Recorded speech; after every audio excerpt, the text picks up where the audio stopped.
শান্তির আহ্বান না শোনা পর্যন্ত লড়াই চালিয়ে যাওয়ার ঘোষণা দিয়েছেন ইউক্রেনের প্রেসিডেন্ট ভলোদিমির জেলেনস্কি।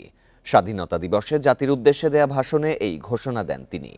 বলেন, ইউক্রেন এখনও জয়ী হয়নি, তবে পরাজিতও হয়নি। কিয়েভে স্বাধীনতা দিবস উদযাপনে যোগ দেন কানাডার প্রধানমন্ত্রী মার্ক কার্নি। বলেন, তার দেশ সবসময় ইউক্রেনের পাশে থাকবে। অনুষ্ঠানে উপস্থিত মার্কিন দূত কিথ কেলগকে দেয়া হয় অর্ডার অফ মেরিট পদক। এ সময় মার্কিন প্রেসিডেন্টের সমর্থনের জন্য ধন্যবাদ জানান জেলেনস্কি। ইউক্রেনের প্রতি সমর্থন জানিয়ে বার্তা পাঠান ব্রিটেনের রাজা চার্লসও। ইউক্রেনীয়দের অবিচল মনোবলের প্রশংসা করে টেকসই শান্তির আশা প্রকাশ করেন তিনি।